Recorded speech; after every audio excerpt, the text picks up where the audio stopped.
اللہ تعالیٰ نے زمین کو بنایا کم و بیش 18,000 مخلوقات کے رہن سہن کے لیے، وقت گزارنے کے لیے زمین کو بچھایا، بغیر ستونوں کے آسمانوں کو کھڑا کیا۔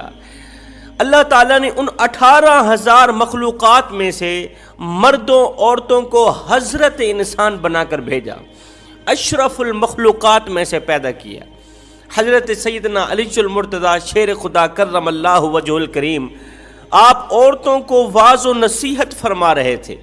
فرماتے ہیں اے عورتوں، دنیا میں 3 طرح کی عورتیں رہتی ہیں، دنیا میں 3 قسم کی عورتیں رہتی ہیں۔ پہلی وہ جو اللہ کو مانتی ہیں، دوسری وہ جو اللہ کی مانتی ہیں، تیسری وہ جن کی اللہ مانتا ہے۔ پہلی وہ جو اللہ کو مانتی، دوسری وہ جو اللہ کی مانتی ہیں، تیسری وہ